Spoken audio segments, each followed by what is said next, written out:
Welcome back, you guys. This is the Art School Graduate. Today, my guest is a San Francisco-based conceptual artist, calligrapher, installation visionary, uses words, fire, and geometry to wrestle with grief, legacy, and the Black experience today. My guest is Hunter Saxony III. Hunter, how are you doing, man? Oh man, I'm doing well. You know what I'm saying? Thank you for having me. This is really dope. I appreciate it. Option, those are definitely topics that I try to I try to manipulate. Yeah. Well, for the people that are listening, I'm telling you, if you see the work behind him, you already know what time he's on. This man is dope. We were talking a little bit before about, I was sharing with him how my background is in graffiti and how I fell in love with seeing these guys do it and how his work reminds me of those artists that we were speaking of previously. But he was sharing how he wanted to not stay in graffiti, but go left of it. Hunter, continue that little part we were talking about before we got recorded. Yeah. I think as a grom, as a youth, early days in Rhode Island, I spent so much time in this place called the Temple. It was a really famous abandoned Masonic building that like was 4 floors of people could Yeah. just open painting. You could go slide through anytime and paint. Mhm. And I fell in love with traditional graffiti structure then. Mhm. And when I came here and started practicing calligraphy, it definitely led me to think, do I walk that line of doing calligraphy that's graffiti inspired? Or do I do calligraphy that has a more historical backing and then Mm. try to like put maybe like the structure of graffiti within that framework? Yeah.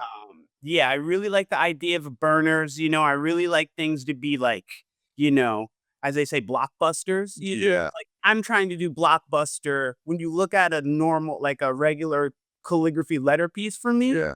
I feel that's what I'm trying to replicate, but it's just a more traditional take on the blockbuster. Got it. Yeah. Yeah. Yeah, that's definitely the thing. Like my thing, the best thing is, and it doesn't even happen that much anymore. I mean, in LA it does, but Mhm. driving by and seeing someone rock floor to high on the wall, just letters. Yeah.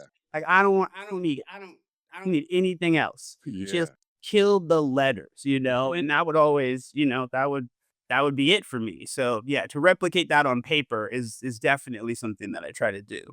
Dope. So let's talk about literally the title and the name, the Last Black Calligrapher in SF. What's the truth you're naming here? It's a good question. The real reality of that phrase, and it's funny. It's like names and identities sometimes get given to you. Right. And I come from a word and maybe like a poetic background, and also from like a pseudonym based background. I definitely have spent time as a rapper, and I'm always using like nom de plumes. And for a while Mm. on the internet, I would just put random phrases, that I would Mhm. use to describe my Instagram per se, or myself, or I Mhm. still kind of do it. But the Letterform Archive did an interview with me, and they used that title. Mm. And once they used that title, I mean, you know, It's just I stuck. yeah, I was like, oh, I guess we're going with it. So I went with it. You know what I'm saying? Yeah. But in a more like thought out, if I were to, there's like this old Killer Priest album or something like that. Mhm. And I think it's called like the name of the title is like The Last Shall Be the First. And like I'm not the last calligrapher in San Francisco, but I am the first calligrapher to be influenced by the times that I grew up in. I Mm. don't know anybody here. Mhm. Like, I just don't know people that are taking the same influences Mhm. that I grew up with and putting them on the paper in this environment. Art in San Francisco is very difficult. It's pretty Mhm. hard to make it or to be secure in like living and such. And Mhm. calligraphy is a hard genre to sell. And the Yes. type of calligraphy I think I make is also a little difficult. Like there's just all these things, that like the path that I'm on, I don't really see that being like the path people will take in the future, especially Got you. as I like kind of look at what word based art is becoming now. Yeah, yeah. But like, yeah, it was a title that was given to me, but there's just yeah, there's 5% of us out here, you know what I'm saying? And like of that 5%, maybe point 0.2 are calligraphers. You know what Yeah. I'm saying? Like I don't know any, you know what I'm Yeah. saying? And I don't have any mentors Mhm. from the Bay Area that are that are black making calligraphy, have a hip hop and like metal back, like I just don't see that, Mm. And yeah, but will there be another one? There will be. But I don't think it'll be like me, Yeah.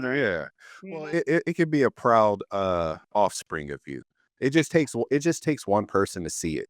Yeah. Like, literally, like, it can take that one kid who's interested in, like, the non-traditional forms of graffiti, kinda how, like, how you've shifted now. Like you said, you make that left instead of going right, and it just takes that one person to find it, and then it's birthed and it's continued. Like, I think you're in the right place. I think you're in the sweet spot. Right. Trying. Yeah. Yeah. So, was there a single moment that clicked for you back in Rhode Island? Was it like you always were into graffiti or you were just curious about it? Or was it more of the lettering that brought you in? What was it that single moment where you were like, yo, I can do something with this? Artistically, that moment happened in California. I Mm, actually, when I was here, I went to a college called Johnson and Wales, and the last 6 months of my sophomore year, I TA'd at like in the calligraphic program at RISD, mhm, and it just really influenced how I thought about what I wanted to do in the future. I knew I didn't want to stay in Rhode Island, so the minute I graduated, I moved here and tried to figure out what that was for me to be an artist, to be mhm, outside of like the academic realm that I had gone down. I have like a associate's degree in website design and internet commerce, and mhm, I got a job as like a databasing guy and hated it. I did that for like 6 months or something mhm, like that, and eventually, crazy enough, he ended up getting investigated by the IRS and like so I got this big severance package and I was just out here like, what's next, or mhm, what am I going to do? So I started an art collective based in Oakland and it was more music based. It was more rapping. And, I've always been really into words based on putting words together, whether mhm. it's poems or rapping or, yeah, yeah. So it led me to curate first, that was Got my you. first artistic, Yeah. like, yeah, my first artistic mode was a curator. I just worked with artists for so long, and I was doing calligraphy a little bit, Mhm, but once I was able to understand what it was like to be a full-time artist and to make work that I thought was like valid, I mhm. decided then to not do I decided to specifically make calligraphy in a style, Yeah. taking all the influence that I've had in the past, which was graffiti, which was letter based hardcore lyrics, rap, like underground rap Mhm. logos. I used to really love Yeah. like the old arsonist logos, nonfiction. Yeah, so many of them. Yeah. Mr. Lifeso logo. But yeah, that's what made it happen for me. I had to come here, I had to learn about art, I had to learn my place and what I could do, and then I had to train myself to do it. And that took 10 years before I really made calligraphy that I thought Mm. was art. I spent a Yeah. decade learning the craft, and then I Mm. was able to manifest art from what I had learned. Mm. Okay. So now I'm curious, what role did words play in shaping this adventure into calligraphy? Was it always because you loved hip hop, or was it like you being like, oh my gosh, I'm drawing a blank, being into hip hop and poems and things like that? Was it always the words attracted you first, or was it the art that attracted you first? I think it actually started with the words, like turning the words into art. You know, Ah, and, like, yes, having yes. the words represent something, whether it was my internal feelings, the world I was seeing around me, Yeah. yeah, that's where it came from first. So it was easy. It became somewhat easy for me to figure out how do I translate in it, like how do I translate my ideas, Yeah. my Yeah, yeah, yeah. bigger ideas into single things. I started, and I think that started from poetry. I really Uh-huh. got into trying to use as few words as possible Uh-huh. to have the most impact or the most to have the work be the most metaphysical while saying the least. Got it, got it, got it, okay. Yeah. Because I for most writers, I always wonder what attracts them first. Has it always been just the words, or was it, like, hip hop? Like, a lot of them have a very different adventure into it, and some of it is, like, cultural, you know what I mean? For most writers that we were speaking about, like, prior, so that's why I Good. was curious about that. Yeah. So another thing during my research I found out is like the alias. Why work under the alias? Hunter Saxony III. Nom de plume, Yeah. I am in a long line of people and artists and creatives and Yeah. whatever that don't use their real name. I come from how can I say this safely? I come from a difficult upbringing in Rhode Island. Mhm. And I had to at a certain point during college, I had to kind of like hide my name because of some dealings that I was Yeah. doing that were per se illegal. And those dealings actually kind of forced me to come to California. And being here, I also had to keep my name per se a secret. Got you. So I definitely, but like as long as I can remember, I mean, probably from 16 to Mhm. now, I've had an alias or a different name. Like I actually go by a different name in my friend circle Mm, than my real name. yeah. Different than Hunter, different than Terry.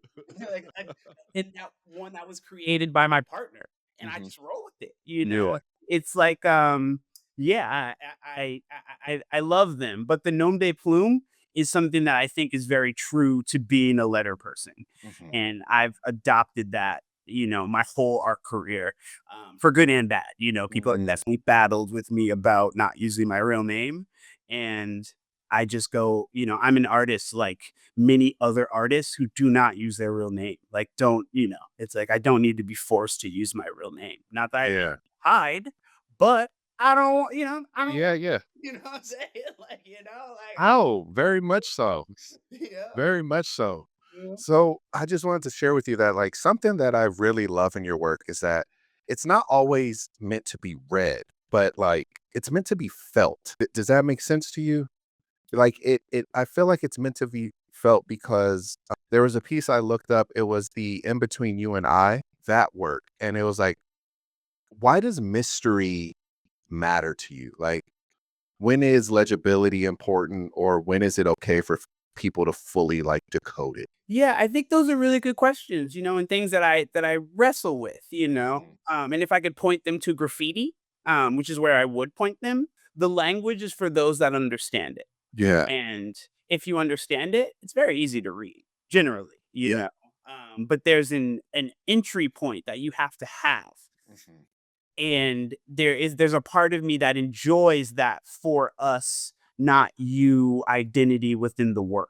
I try to give people as much of the meaning or the structure that I can Mhm. when they ask, and like I have to put a lot of that on the internet now, but generally I would hope that it would just be like face to face, person to person, like kind of like when you're watching someone paint on the street. You Mhm. ask them, what does that say? Right. Then they break it down to you and you look at it a little bit more and you're like, oh, I see it. Mhm. And like I'm doing that with structure, with letter structure, but I'm also doing it with like theme, Mm. the theme of the meaning of the work has to be broken down for the Mhm. person to see it. It's not like it's not at the forefront, like Mhm. I'm not telling people anything. I'm trying to not tell people things in my work. I'm hoping they ask themselves or question, but I'm not making any stances or I'm not making any definitive statements. And I think that's, to me, I like that. I like entering the work saying whatever you think about it, like this, it may mean something, but Mhm. what you think it means or what you see is just as important. If you understand what it actually means. Yeah. You know what I'm saying? Because then Yep. it's like double, you know? Yeah. Yeah, yeah. So is it intentional in that practice when you're sitting down and you're going to create a piece? Does it happen naturally for you, or do you sit there and you're like, you know what? I'm gonna mess with their head a little bit today. It happens naturally. I think that's how the work becomes conceptual. Mhm. When you're looking to make the person think about why the work is the way it is. Yeah. Know? Yeah. DJ Spooky had a song with Saul Williams back in like the 90s called Coded Language. Mhm. And those words always, they always made sense to me. Like, Mm. I create in like a coded language, and even my installations, I would use the same thing, Mm. Yeah. and that coding could be repetitive items. Mhm. A lot of times I would use the same materials over and over and over again Yeah. to mean something else than the material actually is. Got it. But Okay. but yeah, Okay, that makes sense. Okay, cool. Something else is like, how do you select the language? Like, do the words guide the form, or is it the other way around? the theme first. Yeah, It's like first. I have to have something to make. I'm making the work about something. You know what I'm saying? So that's where the word will come from. Is like, what am I talking about? What's the prompt? How am I portraying this idea? Yeah, Once I figure that out, then I'll put a word then I'll put the word in to manifest that idea or that thought. And then I'll try to connect it all to one thematic element. got it. Okay. Yeah. Yeah. So, if we could talk about one of the pieces that kind of ties in a theme, and I'll let you take control of it because it seems like this work that you created was like kind of like a ritual, like it feels like a ceremonial piece you made, which was Nia Wilson, Say Her Name, No Silence, that you worked on. Just give us the back history of like what led you to create this series. Yeah, at the time I was living in West Oakland, and I was the BART station where that incident happened. Was a BART station that I used almost every day. Like all the time. So there was lots of memorials. It was For a while it was really heavy. It was really heavy. I mean, maybe not for everyone, but I definitely felt as the black community in Oakland was very, very traumatized by those actions. Um, so to be walking by that memorial all the time, it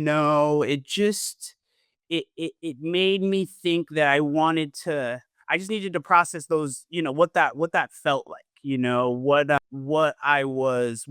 what I was going through because of that incident and the things that it made me think about, and that work is while it is supposed to memorialize Nia, it's also about the systematic racism that may have led to that attack, and also the mental illness that definitely led to that attack. So I try to position that work as while it is for her, it's really about why are these things happening and why are they perpetrated. I feel more and more. I mean, at that time, that was like the start, of a wild 2 years. Yeah. So yeah, it was just, I just really needed to like try to work that out on paper, Got it. Yeah. What did it feel like writing her name across like the faces of Southern elites? And the other thing I noticed too was the burning of the paper too. Yeah. Yeah. Cathartic, cathartic. There's definitely like, I don't, it's not a rage, but there was like, yeah, I really feel like we passed generational pain, you know, and I feel like maybe something that your great, great, great, great, great, great, great, great, great, whatever, grandfather, grandmother, like their indiscretions in their life, even though like you're a billion generations away, Yeah. like it's like passing down mental illness. You know what I'm saying? It's like and I say it very metaphysically, but I Mhm. almost feel like it's in the water. You know what I'm saying? And it's like, I don't know the dude. I don't know his history, the dude who did it, more than like they published. Mhm. But, like it just felt like, I mean, I bet, like I'm just being honest, I bet there was someone in his past or his life that influenced his thinking to allow him to be that free in that kind of destructive action. Mm. And I don't know if it's familial, I don't know what it is, Mhm. but in a worldly sense, I question like how ingrained is that in our own, Mhm. protopoints. You know what I'm saying? You're Yeah. about like how ingrained is violence, especially Mhm. racial violence, in our own, genetic makeup. So what so I feel like the vintage images were like intentionally chosen. So how do you think those vintage images speak to the present day of like now? Good question. Those photos were all they're all like plantation Mhm. owners and plantation bourgeoisie. And do I think oligarchs are pretty much creating like a pathway to like I it's a good question. I don't want to make a definitive statement about what I think the present is in terms of like how we are being coded or how we are Mhm. being like led, as a human species. But I definitely feel like the powers that be Mhm. are controlling certain things to benefit themselves. Mm. Um, I'm not saying that we're all being enslaved, but we're definitely all being led to think a certain way, Yeah. or the collective is the Mhm. collective consciousness, I think, is changing per se because of the world Right. around us in this stage of like oligarchy Mhm. and yeah, technocracy. Yeah. Yeah. So, through one of your articles I was reading, you said, "I don't make protest art. I make I'm trying to understand the world." So what is that? What is the difference for you in that sense?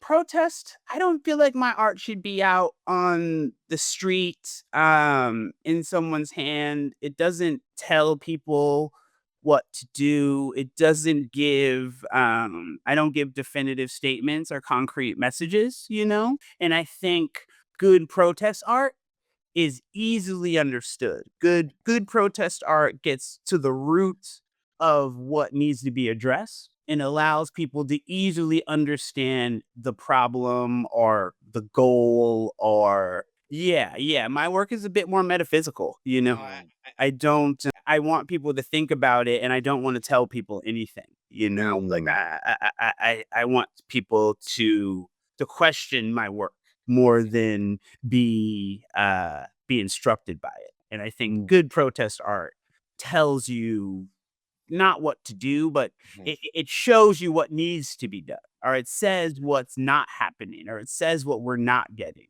Um, my work I leave a lot of space for even it to be misinterpreted, Yeah. Yeah, Um, yeah, yeah. So, I'm curious because 'cause I'm looking at the colors behind you, and you use primarily a lot of red and black. I mean, it's visually striking, it's emotionally loaded.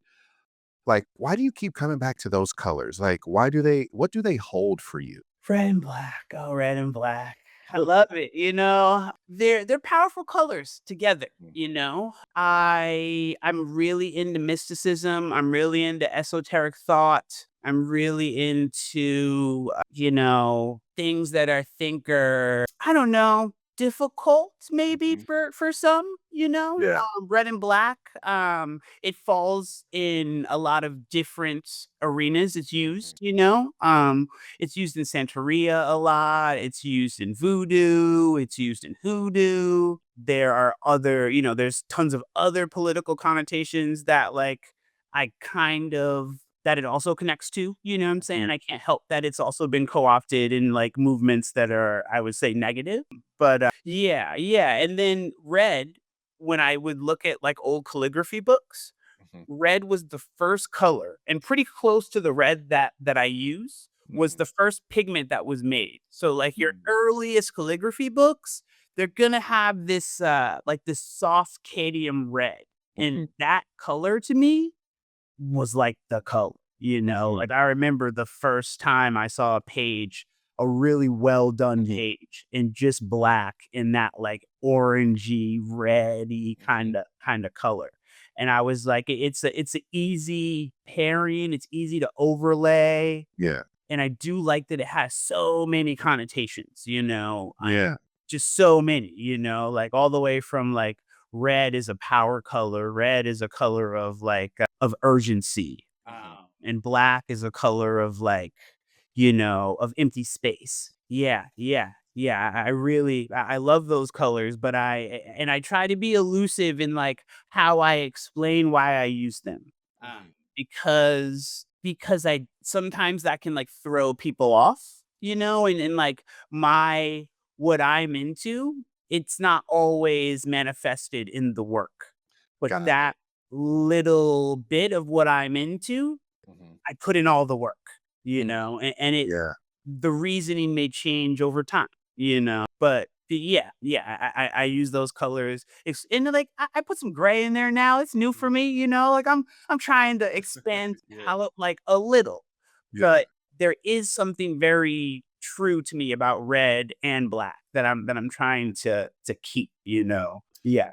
So that's interesting that you said it, whatever you feel or believe, you put a little bit of it into your work. So it's like you even referenced right now, like mysticism, ancestral energy. Like, how do those beliefs or interests live inside of the work? Is it just because you're using the pen to create it that it's inside of it? Or do you intentionally like make sure that you have these references within the piece? More using the language and using the palette of experience, using the palette of things that have inspired me in the Mm. past, Got it. sometimes my mode of creating, I think, is is more inspired by my youth. Sometimes my mode of creating is more inspired by what's happening right now. Sometimes I'm pulling from all different areas of my life, Yeah. Yeah, yeah. The more I create, the more I try to hit home these kind of energies without having to say them. I'm trying to like encapsulate the work Mhm. with so much energy, but I'm not trying to always say what that energy is, like Got it. if you can see the movement in the pieces, maybe you can pull that movement or connect that movement to something that has inspired you or something that you think of. Do I always feel that I need to connect them? No. Do I always feel that people are right when they make connotations about what they see in my work? No, but it's okay for people to see things that aren't even there, Got it. Yeah. Yeah. So would you mind sharing what the hashtag blood letters like you said your work holds energy for friends who didn't make it as far. So what do you mean by that? San Francisco, when I moved here, I was pretty deep. I used to curate I used to curate a lot of graffiti artists, it was a deep love of mine was to work with people that yeah, if you're that's why I don't say I'm not a graffiti writer because I know real people that have dedicated their lives to graffiti and I understand how difficult real sport graffiti is, not Yeah. like peace painting, like bombing graffiti, Yeah. how difficult that reality is and how detrimental it is to the body, the mind. And yeah, I've just had a lot of friends that have, lived that life, and Yeah. unfortunately it can be very difficult, and I've Mhm. lost friends because of that life. Yeah, I've so many of my art friends have not made it, Yeah. and that's yeah, it's sad, but it's motivating that I Yeah. keep creating the energy that they would have given me, like Yeah. I spent so long supporting artists, telling them that like that's dope, like do that, Yeah. And now, unfortunately, now that like I'm doing it, a lot of the people that really were there for me when I wasn't, Mhm. are no longer really around, you know. Yeah. Um and like yeah. So yeah, I do there's multiple ways I try to put my friends' legacies in my work.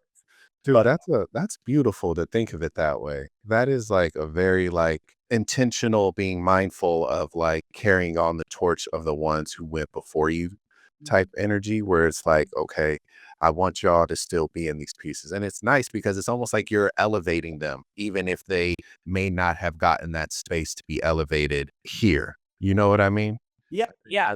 that I always say, one of my really good friends, AKO, he was already, this is probably like, I mean, 10 years ago, he was already doing museum shows. So, and his work today still is conceptually like in line, like I could pop out one of his pieces and it looks like it was made like today. gotcha. And I know his trajectory, like whenever I'm making work, it's because of the trajectory that he was on. He showed me what was possible. Got it. Yeah. Even if he didn't make it, I mean, he still made it further than me, to be perfectly honest, because he had a solo museum show. Okay, Um, got you. so yeah, yeah, I mean, his whatever heights I'm reaching, I try to put him within that because I know he would have gotten there, like 100%, I know he would have gotten there. Unfortunately, life is hard, and being an artist in San Francisco, I think is pretty difficult. Mm, yeah. Without, any self-taught, no academic backing, like, yeah, yeah, and it's very much the same as me. I have no academic backing. I float through the art world as a self-taught outsider artist who makes art Yeah. that theoretically has like an academic standing. And that's like also a weird thing for, in the art world, Yeah. it's like calligraphy is not really like a gallery forward art, as Got it. like bombing graffiti is not, Yeah. I mean? Like, there's going to be one or two, of course. There's a few people that can do it, but the Yeah. majority are going to run into some roadblocks. Yeah. And yeah, so like, yeah, the same path he was on is pretty much the same path that I'm on. I feel lucky that I was able to navigate it a little bit differently. Yeah. So I was curious about this. Looking at your work, it seems very intentional that there's like beauty, violence, ornate, you know.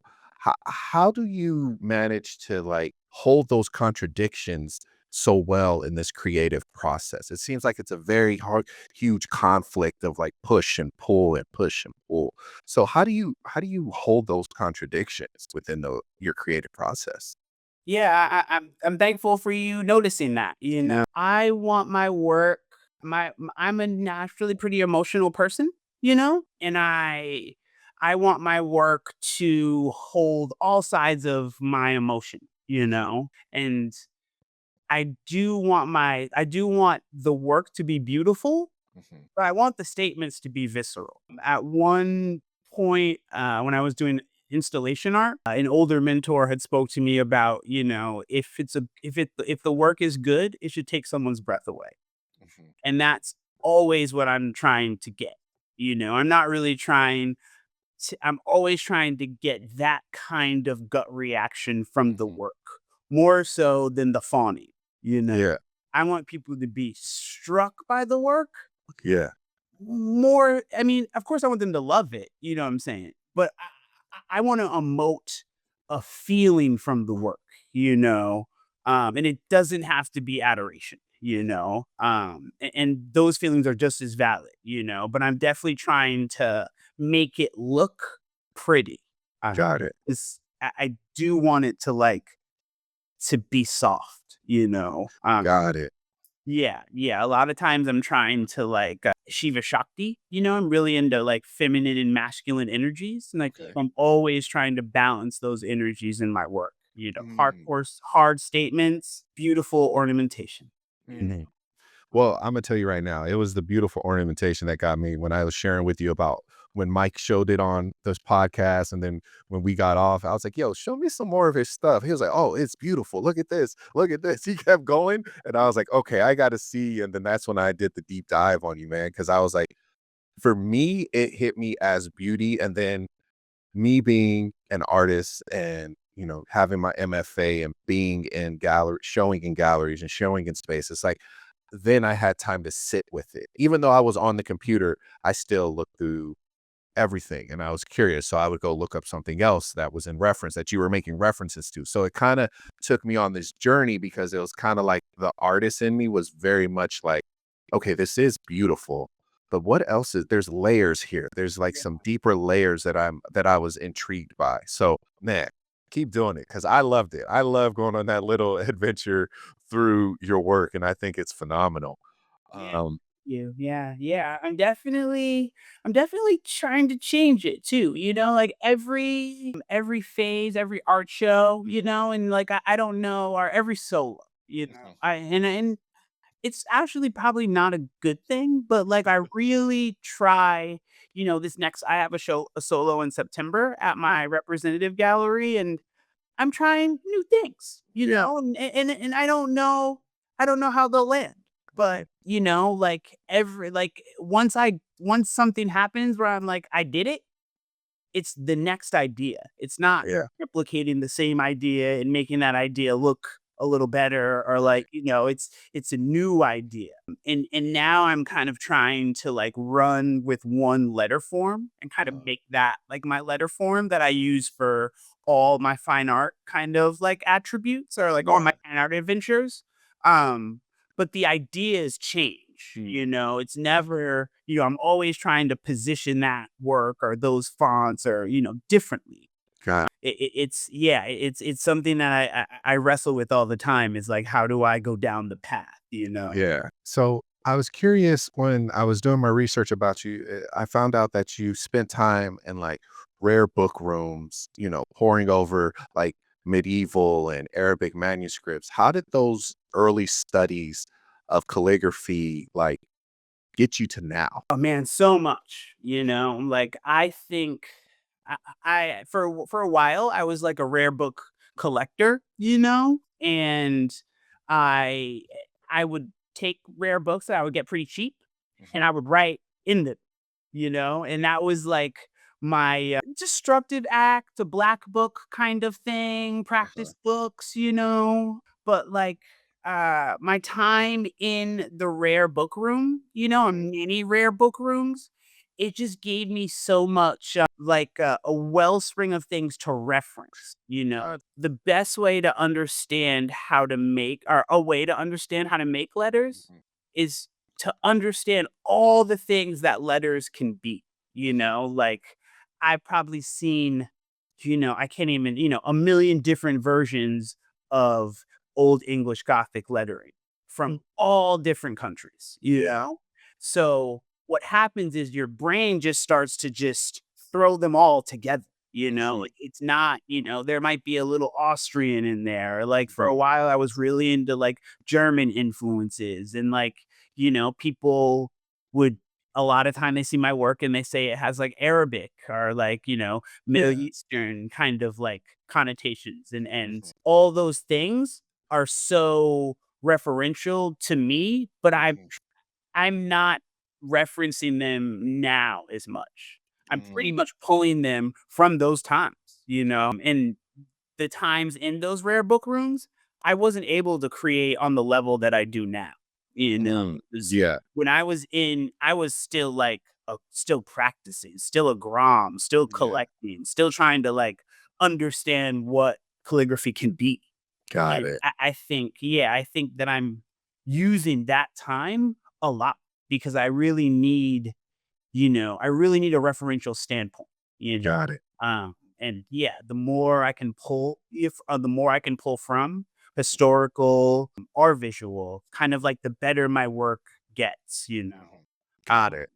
yeah, it's funny. I'm feeling like for this show, I'm doing more digging, more researching than I probably have in a while. I feel like my wellspring of my vocabulary, I call it, has gotten a little I need to Broader. upgrade it. Yeah, I need to Yeah, upgrade. I need got it. new words, you know what I'm saying? And that's what research, look historical research, that's what it is. It's Mm, vocabulary building. It's like I'll mm, see something and I'll be like, "Oh, that looks dope. I could do yeah. that." But I won't do that. I'll do a version of it, you know? Got it.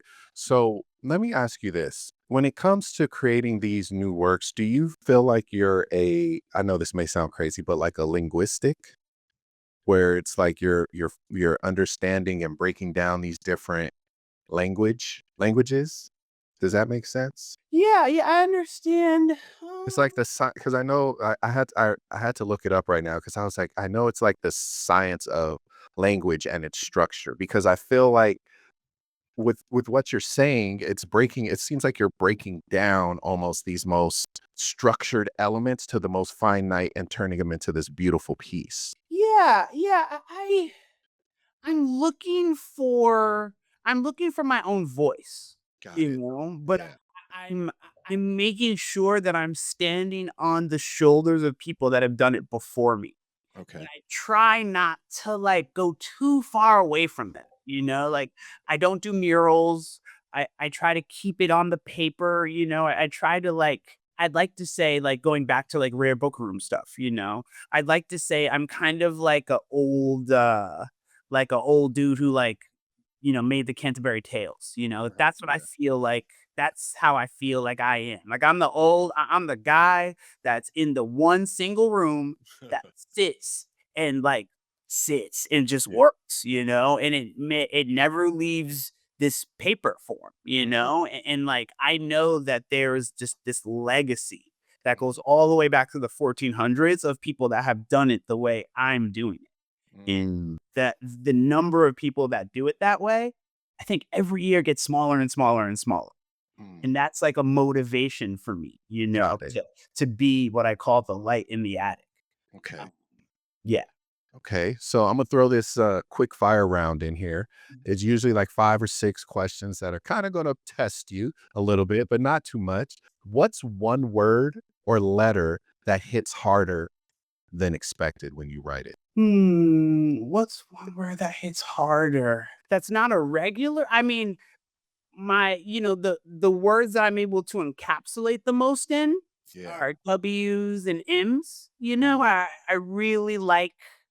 I really like the structure of them, you know? But I think I think a Z, if you can do a good Z, mm, that's something there's something in that. You mm, know, a Z is a difficult letter. mhm, And it's a very simple letter. mhm. And I think those letters can be like the most impactful, you know. Yeah.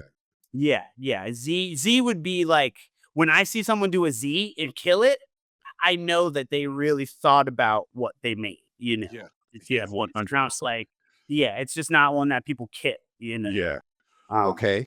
Which artist, dead or alive, would you love to have a dream collaboration with? Dead or alive? Dead first. Definitely, I mean, there's so many, but dead, that's a good question. I mean, there's so many different ways I could go.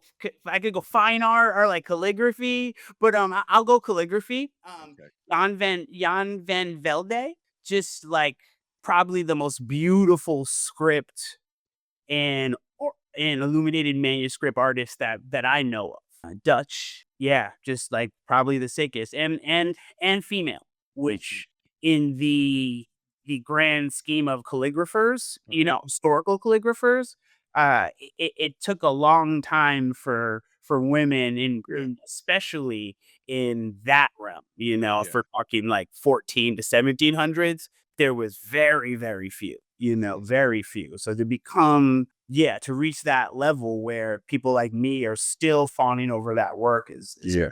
pretty amazing. Okay. This might put you in a bind, but red or black ink, you can only choose one for the rest of your life. Red. Yeah. Okay. Yep. Okay. Yep. Yep. What's the most unexpected material or surface you've ever written on? Ooh, good question. I when I used to make installations, I used to really like writing on windows. Mhm. I would collect old window panes, and they weren't like the most difficult, but they were definitely the most fun. I love writing on glass, even though I don't really do it anymore. Mhm. But that's the most difficult. I mean, I pretty much write on paper. There's different types of paper.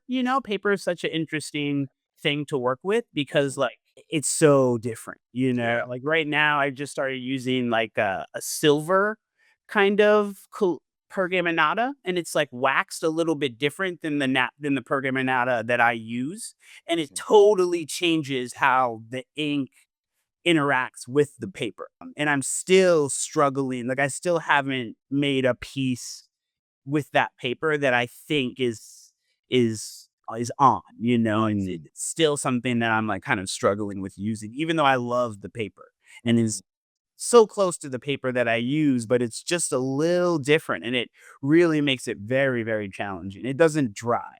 So Mm. I have like these really long, and I'm left-handed. So naturally, I So mean, am I. like, yeah, yeah, I smudge stuff like All the time. you know what I'm saying? Like all Yeah. the time. So it's like, yeah, if I have to wait 5 minutes for something to dry, I can't You're wait. slowing me down. Yeah. You know what I'm saying? It's Yeah. really hard to wait that long. You know what I'm Yeah. saying? So like, yeah, yeah, that's probably right now. That's definitely the most difficult paper that I'm trying to use. I Okay. haven't successfully created with it yet. Okay. If your life's work was turned into a single word, what would that word be? Poetic. Ooh, I like that one. Last one. So I'll put you in a little bit of a bind again. Hip hop or punk? You can only have one for the rest of your life. Hip hop or punk. This is what I think about music right now. I think hip hop is I'm someone who really likes to be listen to music that I think is like culturally or like that. I don't listen to old music. Mhm. I stay with the new. I'm always listening to what's happening, what's new in like the world of hip hop or metal, or always caught to the new thing. Mhm. And where hip hop is going, I don't know if I'm as stoked on it Mm. as where I see metal go. I Mm. feel like, yeah, I feel like metal creatively for the next 10 to 20 years might be a little bit more in tune with my mental state Mm. than where the youth are creating. Put it like that. Yeah, the youth in metal might be a little bit more in tune with the old man me than the youth in hip hop, even though I Yeah. respect them both. I just think hip hop is going, it's getting real digi. It's getting, Yeah. it's just, it's such a youth game, Yeah. and that like the youth are like they're taking it. I'm Right. saying, and respect to that. They are taking it. They're taking they're where they're taking it. It's not been. What I'm saying. Right. Right. Right. So Right. like, yeah, and metal they're taking it, but they're not they're kinda stay they're just not it's just not, metal seems to be so based on the past. They Mm. hold to the past so much, Mm. like, yeah, you almost get credit you almost lose credit if you don't listen to old bands, Right. you can't say this band's first album, you barely can talk about their 5th.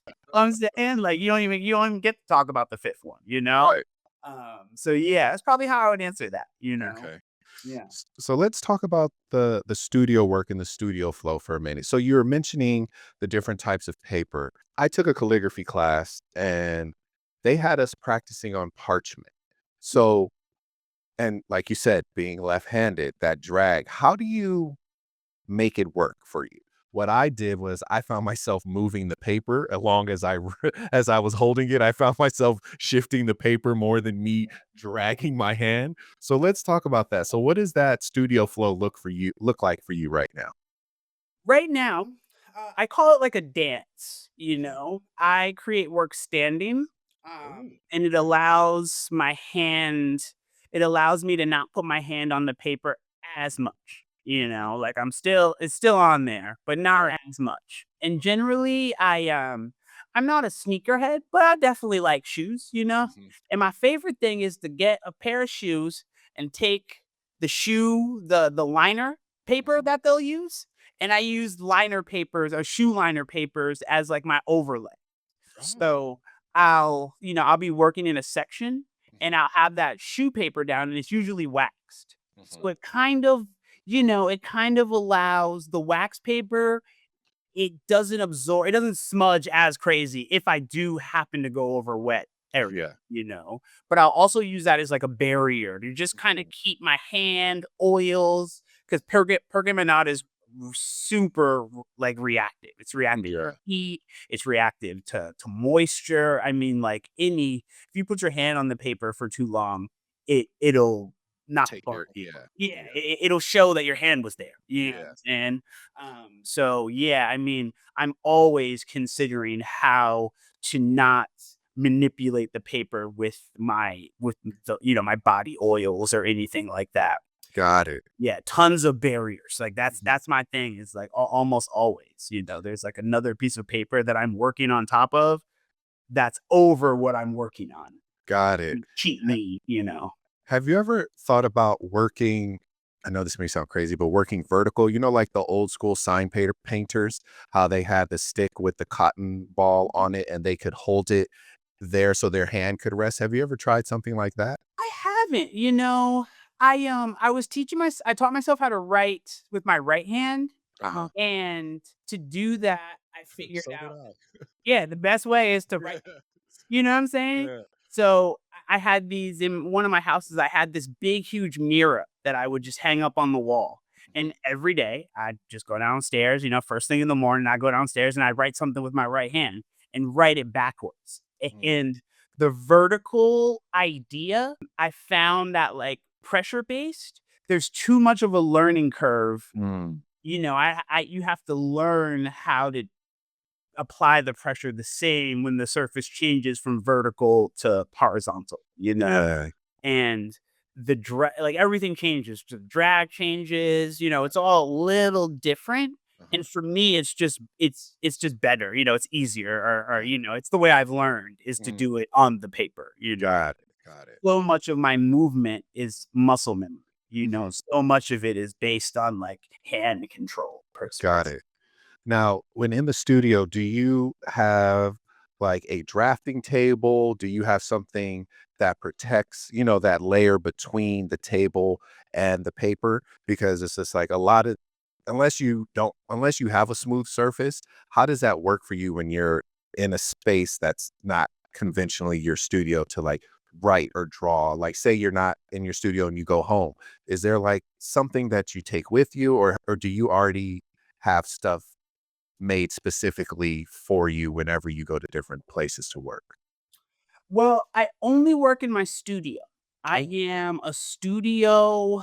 Yeah, my work is super intense. Anytime I take it outside of the studio, I realize how important it is to have things exactly the way you want them when creating. I did a live drawing event, and it was pretty close to what I would normally like, but the table height was different. There's like all these little Yeah, yeah, that like you don't even think about, but they're different. yeah, It's like these small things, like having to stop and talk to people every 4 minutes. yeah. You know what I'm saying? It's like I really, for finished fine art, I only make it in the studio. Got it. Okay. But I did spend learning calligraphy. I actually learned how to I really honed my, like, script drawing on the bar, and I would say that, like, I can draw anywhere Mhm. in front of any person at any time. If it's, like, Got it. script stuff, Got it. it's like my thing. Like, I do it in cafes. Funny enough, the Last Black Calligrapher, I used to draw at this cafe called Arbor, Mhm. and, I met the director at that cafe Oh, wow. in the very, very, very beginning of that movie. Like, Yeah. he was still pitching it when Mm. we got to rap.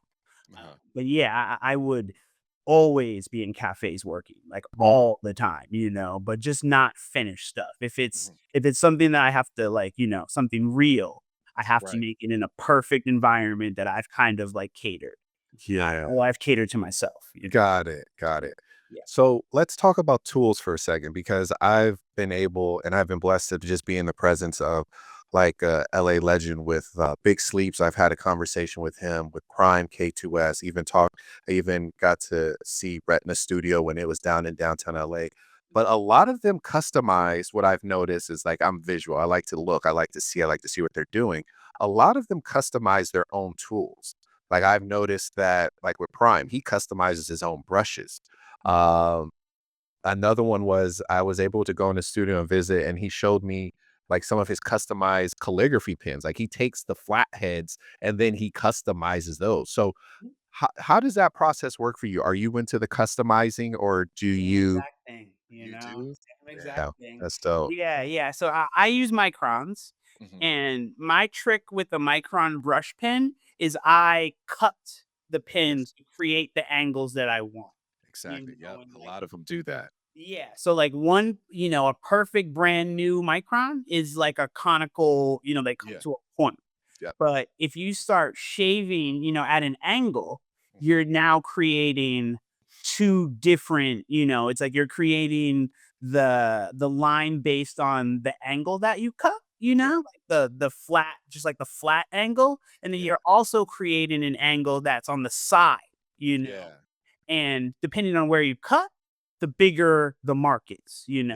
And I've Yeah. really gotten into like, yeah, I try to have an arsenal of different cuts to Yeah. create different widths and also to make different shapes.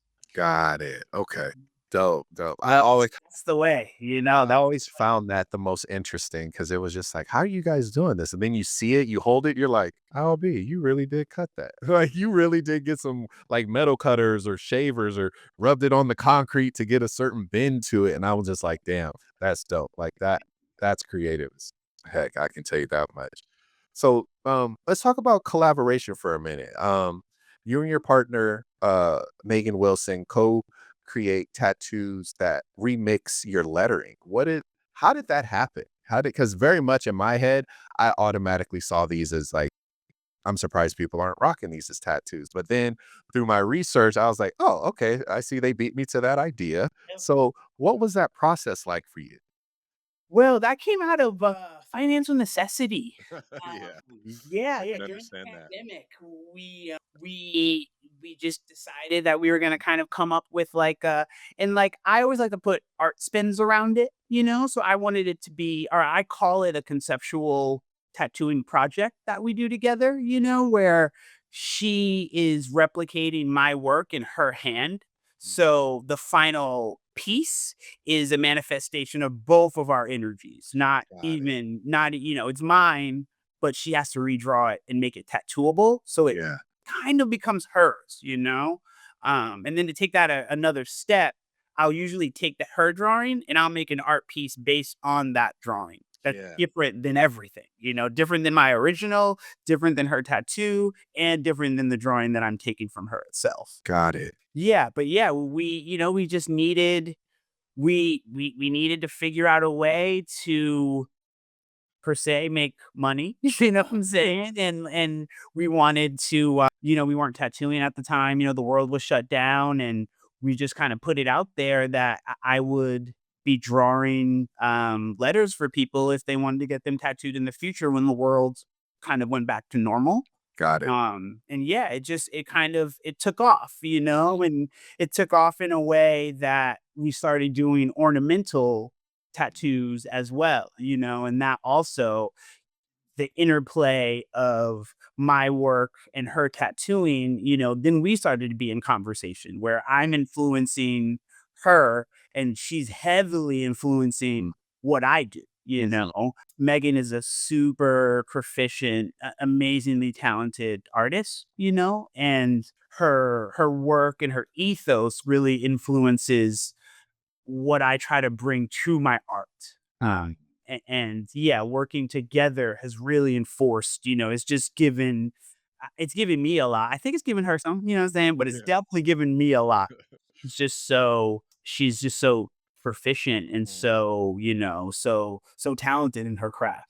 I love that, man. Is there ever like a push and pull where it's like she's working on something and you happen to just look over her shoulder and just be like, hey, what if you thought about this? Or has she ever come into your space where it's been like you're working and she's like, oh, have you thought of something like this or seen it this way?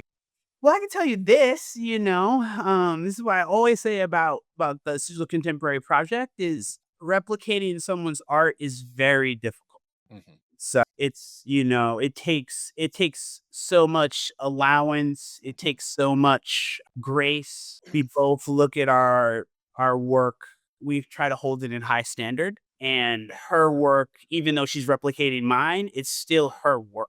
Oh, okay. That's So there's always, an exchange of energy to get to the final thing because got it's two people, Yeah. and what I may make and what she thinks is possible, especially in the beginning, they weren't always in line. Got This was the process to where we are now. It was quite a process to get where our minds could become one. Oh, that's dope. I love that. Yeah, yeah, it was definitely like, "I'm bringing you this thing, can you do it?" Yeah, yeah. Now it's, "I'm bringing you this thing to do." You Got it. Yeah.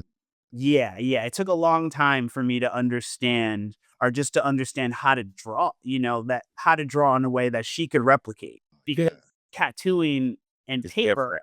they're just so different, Yeah. So, yeah, it took a lot of give and take, a lot of learning, a lot of, you can't put 1,000 things Yeah. in this little small square. Like it's, it just it took a really it took a lot, and it built our relationship as artists That's because dope. yeah, yeah, we have to give so much to replicate each other's work. I think that's very telling of an artist that is like seeing the big picture because it's also understanding that like being left-handed, our pulls are very different than someone who's right-handed. So for them to have to replicate that, it does take time to like pull it and go around it. Like even when we make S's left-handed, no right-handed person can copy a left-handed person's S, you know? So it's just like that's why I was curious about that because it was just like I know there had to be some kind of like push and pull and give and take, but it seems like you guys found that like really good healthy balance and that just sounds dope, man. Yeah, we did it. It's so rad. Yeah. Like every time we make one, every time someone wants one, Yeah. it's so special to me. That's why I make art based on that process because it means so much to me. That like yeah, for me to then take all that energy and whatever was the representation of that time, Mhm. because the client has to tell me what they want, and then I have to make it, and then I have to tell Megan, Mhm. like kind of, or Megan then tells me what it can really be, and then Got it. shows me her version, and then shows that to the client. And then the client has to say, I like it. All right. You know what I'm saying? And it's going to be different than what I drew. It's Right. not going to be the same. So I rarely even show the client my original drawing. Like I do, Yeah. but I always say Megan is going to redraw this in her hand. So it's going to be different, and I think that that's like it's so special to Yeah. us, that process of like it's two artists' work that Yeah. becomes one thing. Yeah, yeah, yeah. That's dope. So you've been in SF for over 2 decades. How do you stay grounded with the city forever evolving? And even to the point now where it's like creatives can't even they're getting priced out. Creatives can't even be in there. So how do you stay grounded when the city is like constantly changing? Whew. You know, I love San Francisco. Mhm. Truly, like and I love the Bay Area. I definitely lived in Oakland for good periods of time too. You know what I'm saying? And like, yeah, I love the Bay. And everything that it is. I always say I understand that it must change, like it's not static. You know what I'm saying? So like, yes, at one point when I first moved to the Bay Area, I was a gentrifier. I was around all Bay Area locals, even though I wasn't theoretically actually gentrifying because I moved Mhm. into a low income community, you know what I'm saying? As a low income artist, so I wasn't Yeah. really gentrifying, Yeah. but I was an out of towner, what I'm saying? Yeah. And like, yeah, like I can't front when I see out it like it's the natural thing. And I've gone to contribute so much, I think, to this city.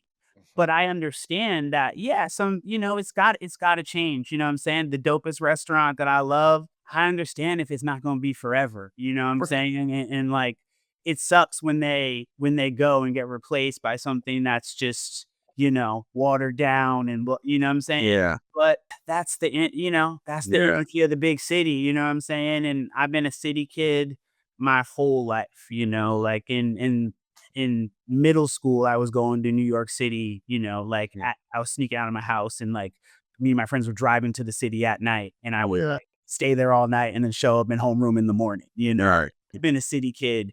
This is like my terrain, Yeah. Concrete jungle is where I feel like the Yeah. most, that's my energy. At home. At home Yeah, there. that's my energy, like I know like the nature thing is real big. And I always say as a Rhode Islander, I grew up in the ocean, you know what I'm saying? But like I always loved the city. Right. Look, that's just the energy to me. Like I love the speed. I love all that. I love the grime. I love its beauty. San Francisco is just, yeah, there's just so much. You know what I'm saying? You go from the highest high to the lowest low in 2 blocks. You Yeah. know what I'm saying? Like, 2 blocks. You know what That's I'm saying? crazy. Yeah. It's really like that, So like, yeah. Yeah, I try to stay posy, Sometimes Yeah. like the city takes a lot from you. As a black artist, it can take a lot from you, but I try to navigate it the best way I can, Mhm. knowing that what I'm doing, there's just not very many that are doing, and Mm. I have to always be very appreciative to my partner Mhm. who heavily allows for me to create at the level that I do. Yeah. If Yeah. if I didn't have certain situations around me, I wouldn't be able to create at this level. Uh, Right. and it's a super blessing that I do because, Yeah. yeah, it wouldn't happen. It wouldn't be happening Yeah. if it was a different way. Yeah. Man, that's crazy to hear. He said 2 blocks. You go from Porsches to Pintos. It's crazy.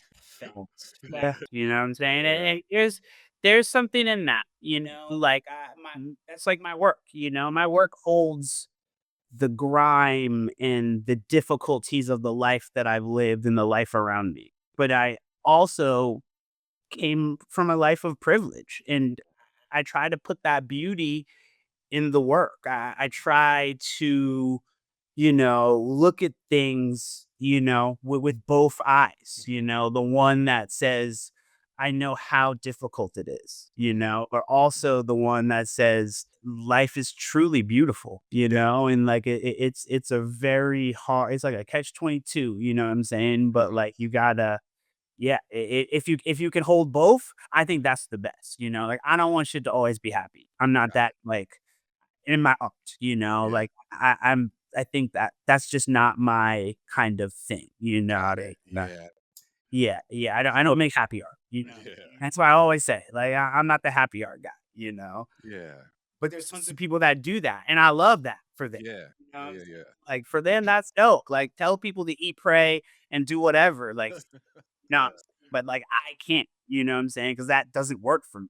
Mhm. Like, Yeah. So I saw this one statement you made, and I think it's almost as beautiful as like an artist statement. But you said, every bit of who I am is written down on these pages, even if there's no words. So, what do you hope people feel when they stand in front of your work? I hope they feel intention and dedication. My dedication to making art has it has limited my experience because I've been so dedicated to creating what I think is a visual legacy. So there is like a form of maximalism that I try to put into the work Hmm. to show the effort and to show the time that it takes, and I think I am trying to, I'm trying to amaze people with how much energy and how much thought and how much, you know, how many things are on the page. But that's also a manifestation of how much energy, thought, and time I put into learning how to make this work. Yeah. So yeah, if anything, if they get no messaging, I hope they understand how much effort and how much sacrifice and loss it is taken to sit and just sit in a room and create in San Francisco on paper. Yeah. Yeah, Yeah. yeah, it's been a road. So, finally, What does success look like for you today? Artistic success. That's tricky.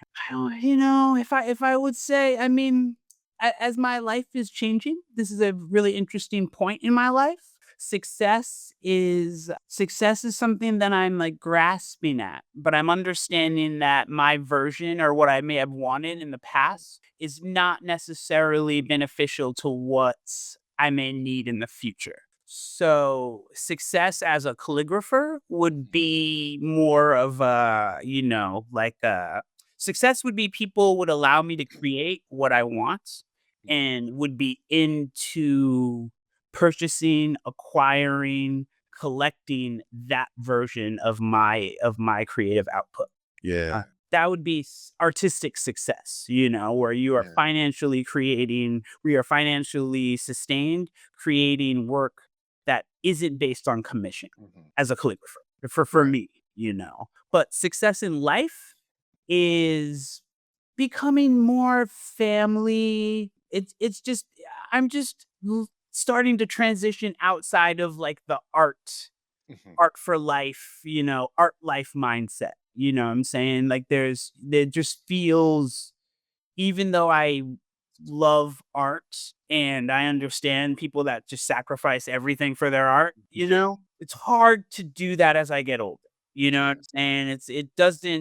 It doesn't hit the same, Right. just because my art doesn't allow me to just be free.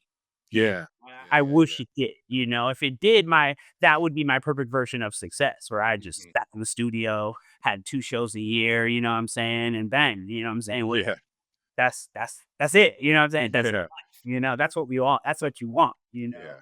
but Reality sets yeah, exactly, you know what I'm saying? Reality is like family, you know what I'm saying? Yeah. Health, like, Yeah. you know like those things, you know what I'm saying? And art, unless you're really established, and even when you are established, there's just so much that can happen in the art world that like Yeah. 1 minute you can be hot, you know, and the next minute, whatever you're making isn't the thing. You know what I'm saying? And you become not hot. The art hasn't changed. It's just that the game has shifted, and Yeah. it shifts so fast, and like, yeah, yeah, I try to be reticent and understanding of that. Mhm. Art is a very difficult game to glean if you're not. Yes. Yeah, if you don't come from high level art backing, it's very difficult. Yes. And I've done it on all different angles. I've done it as a curator, Uh-huh. running a gallery, just thinking that I could show the best artwork that I thought with, Mhm. the best artwork that I thought. And I just thought collectors would just come to my doors. Yeah. That's not how it works. You know what I'm saying? That can be how it works, but generally that's not how it works. Yeah. And it's kind of the same with like my calligraphy. I just thought that I could make the best work and that it would be lauded. And Mhm. that's 30% of Yeah. coin, you know what I'm saying? But Yeah. it's way more than just like making something that's dope or having a good idea. Yeah. You know, Yeah. Yeah. so many other things. Yeah. Hunter, man, thank you so much for bringing your depth, your detail, your full self to this conversation. So, where can people find you and what's coming up for you? Oh man, I have this is a super busy month, so I have a show in Berkeley at a gallery called 120710 on Saturday. Actually, be dope, showing a dope piece, and then I have a solo. And then I have another show in August with this place called Local Color, and it's a cool little gallery in San Jose. Pretty excited to show there, and then I'm showing in September at my representative gallery in San Francisco. My third solo show with them. And I'm so excited and stressed out and grinding and doing all the things one would do with 3 shows in 2 months. Oh, wow. So yeah. But my Instagram is death by 1,000 Sarahs with underscores, and my website is Pocket Full of Amethyst, and I am heavily creating right now. Mhm.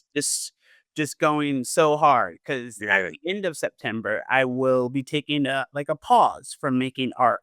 Yeah. It will be kind of focusing on starting my tattoo journey. Yeah. So So this is like the end of a phase of yeah, creation for me per se. it's a little. I don't say it end. I say it's growth. You're just growing. Yeah, for sure. Yeah. I'm saying I'm just gleaming the cube a little different, you know? Yeah. And, like, I think I will go back to the arts eventually, but Mhm. now it's time for me to try to put another thing forward, you know? Yeah, yeah.